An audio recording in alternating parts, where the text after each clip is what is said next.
Gimana Bu kabarnya hari ini? Alhamdulillah Pak KS sehat. Ya syukurlah ya kalau sehat. Ya alhamdulillah. Ibu tetap semangat ya Bu ya. Walaupun mungkin dalam mengajar Bu banyak kesulitan. Betul Bapak. Betul. Kira-kira kesulitan apa Bu yang Ibu hadapi?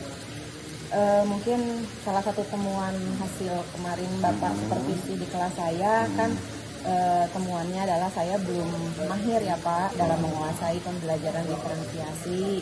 Terus terang memang saya belum begitu memahami apa itu pembelajaran diferensiasi. Oh gitu ya. Kira-kira usaha Ibu lah yang untuk menanggulangi kesulitan Ibu dalam menerapkan ya pembelajaran diferensiasi, apa yang sudah Ibu lakukan? Saya mungkin yang pertama sudah melakukan konsultasi dengan Pak Nanang yang lebih senior dengan saya, karena kan beliau juga ketua komite pembelajaran ya Pak. Saya sudah berkonsultasi dengan beliau. Lalu selanjutnya saya juga sudah melatih baca-baca, browsing-browsing di PMM Pak. Mungkin hanya baru sebatas itu Pak yang saya lakukan. Oke. Jadi Ibu sudah menerapkannya, ya paling tidak sudah menerapkannya, mencoba untuk menerapkan itu ya. Betul. Nah selanjutnya apa yang Ibu rasakan ya setelah Ibu menerapkan proses pembelajaran diferensiasi baik dari proses maupun hasilnya? Iya, setelah saya tanya-tanya bagaimana menerapkan diferensiasi dan saya mulai mencoba menerapkan itu kepada anak-anak, ya alhamdulillah memang di tahap awal anak itu lebih bersemangat dan lebih percaya diri pada saat melakukan pembelajaran di kelas gitu ya Pak ya. Tapi tentunya saya ada sedikit ada sedikit kendala juga karena memang masih belum sesuai harapan Bapak. Jadi mungkin saya juga kedepannya masih perlu banyak belajar Pak.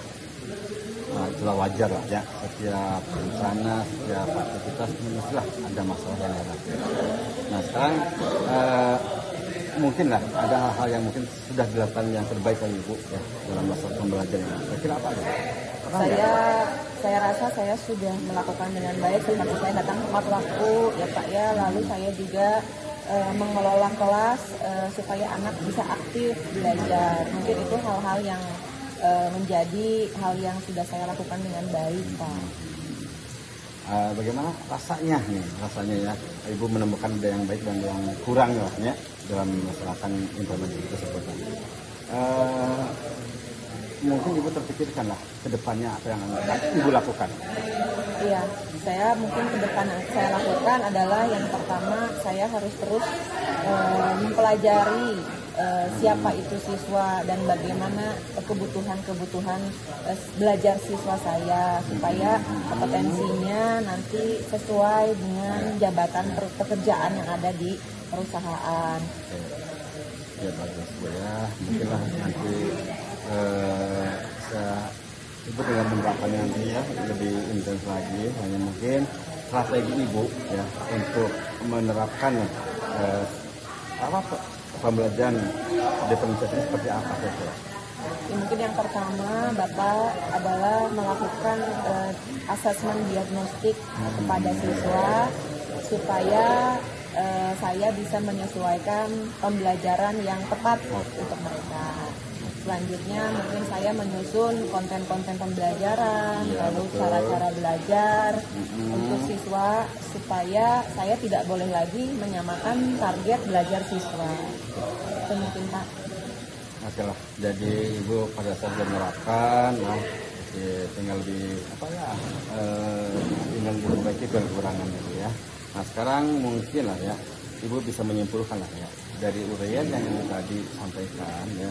Kira-kira poin penting bagi Ibu ya dalam menerapkan pembelajaran diferensiasi ini mungkin adalah poinnya lah, benang merahnya itu apa tadi? Jadi poinnya adalah yang pertama adalah saya harus terus melakukan refleksi pembelajaran, apa yang sudah bagus itu ditingkatkan, apa yang belum saya masih kelemahan harus diperbaiki, dan yang kedua saya harus segera melakukan diagnostik kepada siswa supaya memastikan pembelajaran saya itu sesuai dengan kompetensi awal yang mereka miliki, Pak. Jadi kesimpulannya mungkin ya tahapan-tahapan itu akan diterapkan Ibu ya. Insya Allah Pak. Mulai dari tes awal Iya, yang mencapai kebutuhan sekolah. Nah, kapan Ibu akan merealisasikannya? Insya Allah Pak, karena sekarang masih tengah semester, sumatif tengah semester, jadi setelah saya jeda semester ini, saya insya Allah akan segera melakukan diagnostik pada siswa dan langsung menyesuaikan konten pembelajaran kepada siswa berdasarkan hasil diagnostik yang sudah saya lakukan. Langkah awal lah, ini sudah bisa langkah awal lah. Karena langkah awal itu akan menentukan ya langkah-langkah berikutnya, terutama hasilnya nanti. Kira-kira apa yang akan Ibu lakukan langkah awal? Saya mungkin sekarang langkah awalnya mau membaca beberapa referensi untuk menyusun instrumen diagnostik Pak. Jadi apakah kalau tidak salah ada 2 diagnostik ya, kognitif dan non kognitif. Saya akan baca-baca referensi, saya akan meniru mungkin ya dari yang lain dulu supaya saya bisa menyusun non kognitif. Saya akan baca-baca referensi, saya akan meniru mungkin ya dari yang lain dulu supaya saya bisa menyusun soal diagnostik yang sesuai dengan Pak. Oke, siap. Bagus Bu ya. Harapan Ibu ya setelah kita melakukan diskusi, ini anggap aja kita diskusi lah, kita sharing ya, banyak hal-hal yang baik dari Ibu yang saya dapatkan juga ya. Dan Ibu juga tentunya punya niat yang tulus, ya, punya motivasi yang besar, yang tinggi ya untuk memajukan anak-anak kita. Ibu punya harapan lah barangkali ya setelah Ibu mengimplementasikan betul-betul ya strategi pembelajaran di Princess ini, ada harapan dari Ibu mungkin? Ya, ada harapan bagi saya, mungkin harapan saya kepada anak-anak supaya anak-anak bisa lebih percaya diri Pak dalam belajar sehingga mereka dapat menghasilkan suatu karya yang memang orisinal dari karya mereka.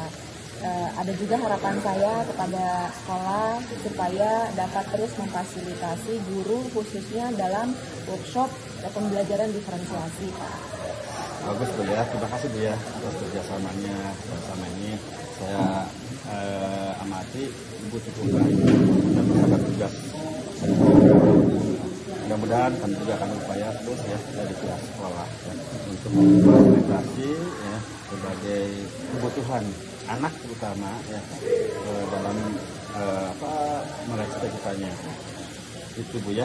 Iya. Saya udahakan untuk semoga sehat selalu. Amin, terima kasih Pak Kepala, Bapak juga sehat-sehat ya Pak. Terima kasih Bu, Bapak. Assalamualaikum warahmatullahi wabarakatuh. Enggak Bu. Ya.